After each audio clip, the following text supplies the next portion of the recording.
sudah dilakukan teman-teman di Jawa Timur ini. Ya. Jadi harapannya ya ini bagaimana kita juga menggait industri, Pak.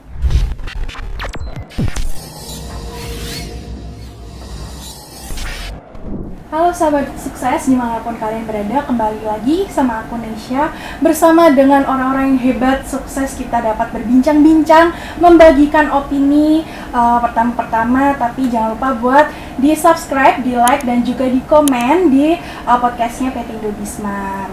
Nah sebelumnya nih kita perkenalan satu persatu. Ada ini Bapak Dr. Haji Siswanto dan juga ada Bapak dari ini ya Pak, SMK 6 Balikpapan. Bapak ini mewakili Ketua Ikatan Guru Indonesia Maju Provinsi Kalimantan Timur. Luar biasa Bapak. Bapak di Surabaya ini tujuannya apa sih Pak? Biar tahu teman-teman nih. Baik, terima kasih. Perkenalkan saya Agus Prihanto. Ini hari ke-13 saya menjabat sebagai ketua atau kepala sekolah SMK Negeri 6 Balikpapan, Pak. Yeah. Dan sekaligus juga sebagai ketua Ikatan Guru Indonesia Maju Provinsi Kalimantan Timur. Kami berkunjung ke Surabaya adalah khususnya untuk bertemu dengan Bapak Dr. Haji Siswanto, SOSMM, yang mana sebelumnya kami sudah ber-MOU dengan sekolah kami, yaitu di SMK Negeri 5 Balikpapan. Ketika itu adalah Link and Supermed di Banyuwangi, Pak, di tahun kemarin. Nah, kemudian setelah saya dilantik menjadi kepala SMK Negeri 6 Balikpapan, saya membawa rekan-rekan saya sebagai wakil kepala sekolah bagian humas, yaitu Ibu Eka, dan juga Pak Taufik selaku wakil kepala sekolah sarana prasarana, ya ini untuk langsung ber-MOU, Pak. Ber-MOU dengan Indo Bismar, artinya bekerja sama, yang mana ada 12 kerjasama yang kita buat dalam satu komitmen. Harapannya Indo Bismar ini bisa sebagai motor penggerak untuk perusahaan atau industri-industri yang lain, khususnya yang ada di Kalimantan Timur, Pak, bisa betul-betul full sebagaimana Indo Bismar telah peduli kepada dunia pendidikan, membantu sehingga terwujudnya bagaimana lulusan SMK ini seperti yang diharapkan dengan dunia industri. Nah, harapannya kami kemari setelah berkunjung ke Indo Bismar dan juga langsung dibawa kepada sekolah yang menerapkan kerjasama dan juga punya unit usaha, program kerjasama yang 12 itu, dan juga kami akan bawa, Pak, jadi bukan lagi ATM tetapi ATP. Ya, ini kita langsung menerapkan apa yang ada di sekolah yang bekerjasama dengan Indo Bismar, kita akan terapkan di SMK 6 khususnya, dan harapannya setelah di SMK 6 nanti sekolah-sekolah SMK yang ada di Kalimantan Timur ini bisa juga meniru. Kemudian juga langsung plek, ini bisa langsung jalan sebagaimana sekolah-sekolah yang ada di Jawa Timur. Begitu, Mbak. Oh, luar biasa sekali ya Pak ya. Semoga program ini, kerjasama ini terus terikat. Terus juga ini ya Pak ya, menurut Bapak apakah perbedaan sistem pendidikan di Jawa dan di Kalimantan kan pasti beda, Pak. Nah, perbedaannya tuh bisa kita sharing sama teman-teman. Perbedaannya kira-kira apa sih, Pak? Baik, terima kasih. Kalau kurikulum untuk kurikulum nasional sama, hanya saja kalau di sekolah kami di SMK Negeri 6 Balikpapan ini sudah sebagai SMK Pusat Keunggulan, ini sudah yang kedua. Hanya saja kesulitan dalam aplikasinya, Bapak, khususnya seperti pada sekolah yang bisa dapat menghasilkan produk-produk ataupun jasa-jasa yang nanti dijual di masyarakat, begitu yang bisa laku. Nah, kami melihat di Jawa Timur ini sudah hidup, sudah layak, sehingga kami datang kemari ini harapannya bisa meniru saudara-saudara kami, teman-teman kami yang ada di SMK di Jawa Timur, baik negeri ataupun swasta. Ini harapannya bisa juga ada di sekolah kami atau di tempat kami dan juga di Kalimantan Timur begitu. Karena Kalimantan Timur ini insya Allah sebagai calon ibu kota negara, Pak. Wah. Dan kami sebagai tempat persinggahan. Wah, Sekolah kami di jalan provinsi ke IKN kurang lebih 1 jam. Bandara pesawat ada di tempat kami, pelabuhan ada di tempat kami, kantor Kapolda di tempat kami, Pangdam ada di tempat kami. luar biasa berarti. Ya. Ya, Di tengah. tempatnya strategis sekali berarti. Oke, strategi. Oke, Ya. jadi kami punya beban yang sangat luar biasa sebagai calon ibu kota negara, sehingga ya dari kebijakan dan segala macam, bagaimana SDM di calon ibu kota negara ini harus betul-betul disiapkan. Benar-benar unggul gitu ya. Betul-betul unggul. Oke. Ya, siap. Oke, terima kasih. Kalau dari Pak Siswanto, apakah ada perbedaan, Pak? Ya, Kira-kira. kalau kurikulum itu semua itu sama dari pemerintah. Tapi kami dari dunia industri memang supaya antara dari siswa dari sekolahan ini nanti lulusannya itu bisa diterima di perusahaan, ya memang sekarang kan diterapkan adalah kurikulum merdeka. Lah, otomatis diperlukan namanya sinkronisasi kurikulum. Oke. Nah, di perusahaan kami PT Indobismar sudah menyiapkan kayak jurusan TKJ, jurusan RPL, jurusan sepeda motor, jurusan mesin, jurusan boga dan lainnya. Kami sudah menyiapkan. Nah, maka perlu namanya sinkronisasi kurikulum. Ya, supaya nanti benar-benar lulusan dari SMK itu mereka punya namanya satu kompetensi yang diharapkan oleh perusahaan. Lulus bisa diserap oleh banyak perusahaan. Bukannya lulus nambah pengangguran, tapi lulus bisa diterima banyak perusahaan. Jadi SMK gak nambahi namanya pengangguran, tapi SMK penyumbang SDM yang luar biasa. Itu ya. Nah, ini bagi yang takut nih, yang biasanya tuh takut SMK, Pak. Oke. Nah, itu Bapak bisa jelaskan SMK ini membentuk siswa yang seperti apa? Gitu. Baik, jadi untuk lulusan SMK, Pak, ini pertama dia harus betul-betul siap kerja, Pak. Siap. Ya, jadi dari sekolah itu memang dibekali agar anak ini lulus sudah bisa langsung dipakai, begitu. Betul. Jadi harapannya ya ini bagaimana kita juga menggait industri, Pak. Jadi kita menginginkan itu industri mensupport seperti adanya kelas-kelas industri. Kelas industri. Itu luar biasa sekali, Pak. Iya, ya, betul. Mulai kurikulum, guru mengajar, guru industri mengajar, Ya, sampai TEVA nanti ya. sampai kepada TEVA, Pak. Nah, ya. Seperti yang sudah dilakukan teman-teman di Jawa Timur ini, Ya. punya outlet gitu, baik Ya. itu jasa maupun produk. Kemudian anak-anak bisa mengajar. Betul sekali. Nah, itu yang kami harapkan, Pak. Itu yang pertama. Kemudian juga anak SMK ini bisa kuliah, Pak. Ya. Bisa melanjutkan studi, bisa kuliah, bahkan anak-anak SMK ini bisa langsung masuk kuliah tanpa tes. Wah. Gitu. Ya kan? Jadi bisa bersaing juga dengan anak-anak lulusan SMA. Ya. Nah, kemudian yang penting lagi, Pak, anak-anak SMK ini bisa menjadi pengusaha. Wah. Ya, ini bisa berwirausaha. Ya. Nah, ini kami melihat di Indobismar ini betul-betul mencetak anak-anak yang mempunyai jiwa wirausaha yang tinggi. Ya, seperti kami tadi beberapa hari kami di sini 3 hari melihat, ya ini kalau anak mau magang di sini, yang pertama ya ini dilatih dengan karakter. Bagaimana anak-anak ini punya keinginan yang kuat, ya ini untuk punya jiwa wirausaha yang tinggi, menjadi orang yang sukses begitu. Betul. Seperti itu, Pak. Sukses. Kalau dari Pak Siswanto, Iya. buat yang takut-takut nih SMK. Ya, oke. Terima kasih. SMK itu luar biasa. Iya.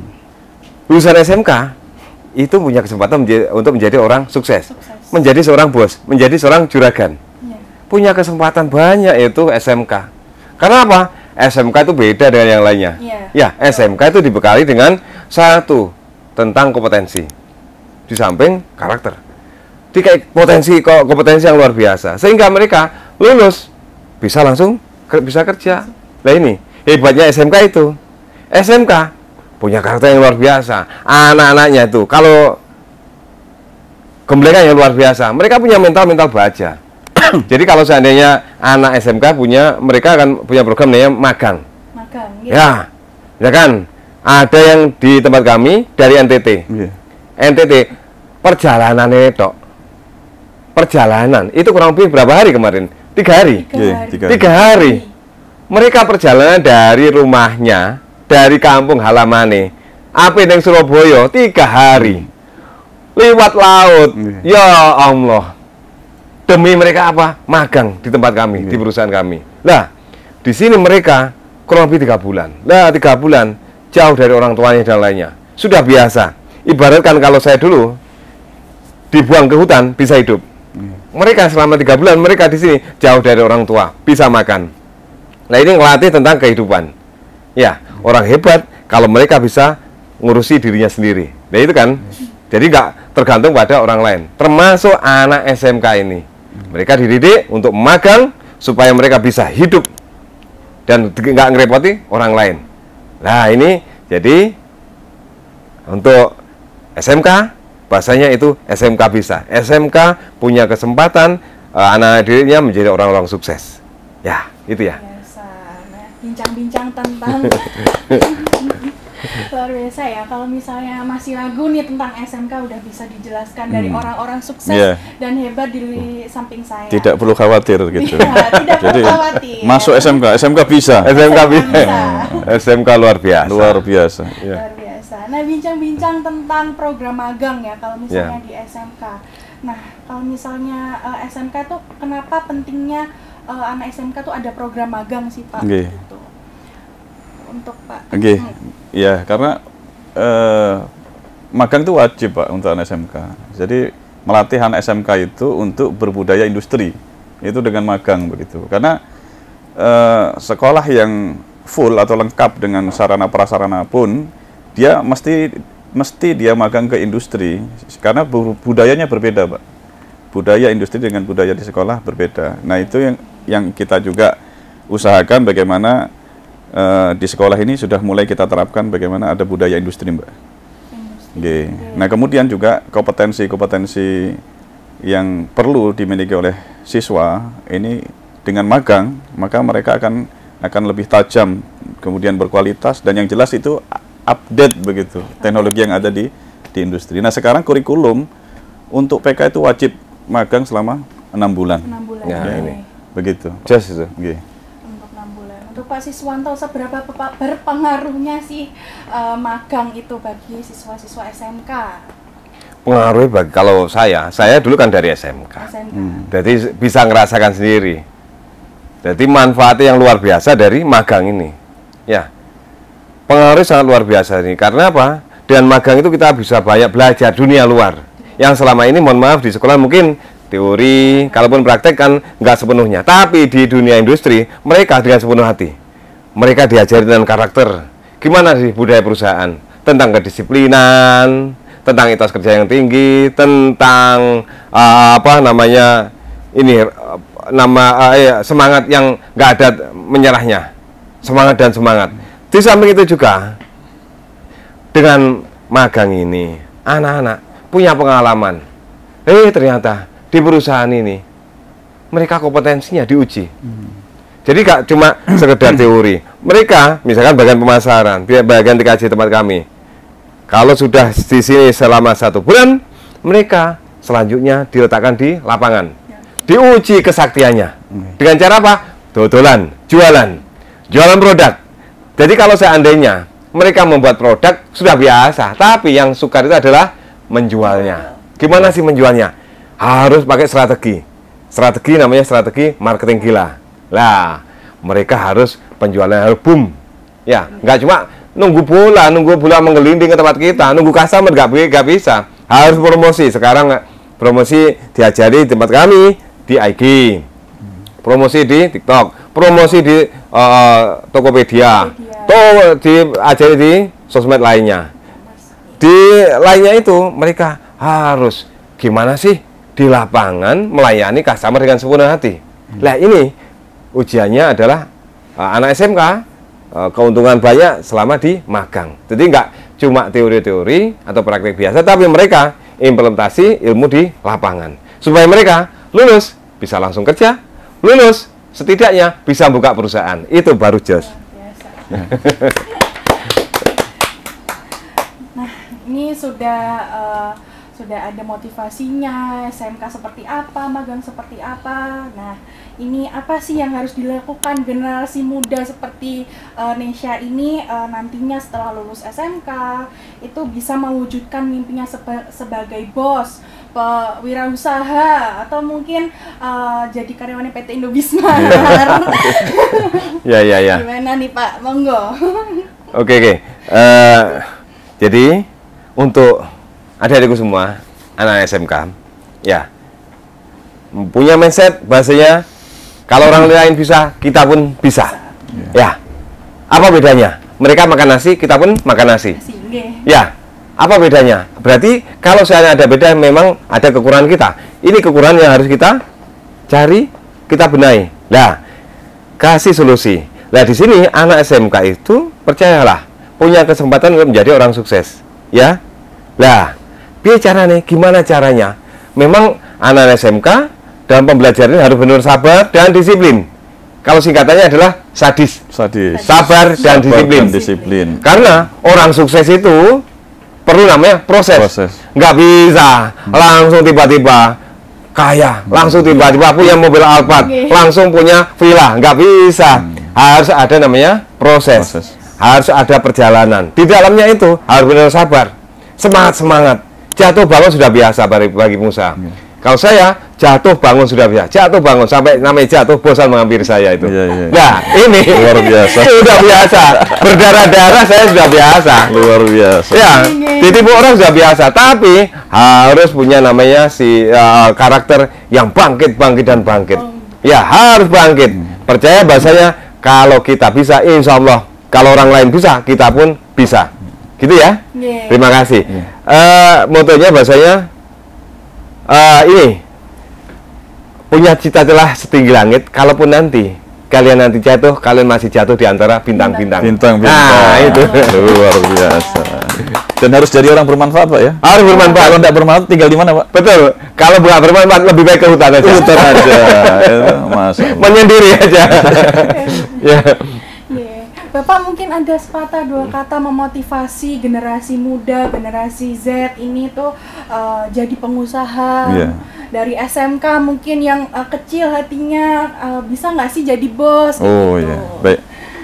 Saya juga dari SMK, Pak. Oh, dari SMK? Dari SMK. SMK Negeri 1 Balikpapan. Wajah-wajah SMK ini ya? SMK itu luar biasa. Ya. Kemudian saya dulu di Jogja, masuk di Universitas Negeri Jogja juga melalui masuk tanpa tes, Pak. Wah, dari SMK juga tes dengan nilai rapot itu. Iya. Dan alhamdulillah saya lulusan pertama, Pak, dari angkatan saya. 3 tahun 9 bulan di tahun 2002 di Pendidikan Teknik Mesin. Tanpa tes dari SMK. Dari SMK dan lulus duluan. Wah, luar biasa. Dari teman-teman yang Nah, jadi ini panjenengan itu karena SMK bisa menjadi kepala sekolah ini. Kepala sekolah. Berarti motonya kalau pengen jadi kepala sekolah ke SMK. Kalau pengen jadi bupati SMK. Kalau pengen jadi gubernur SMK. Wah. Pengusaha sukses SMK.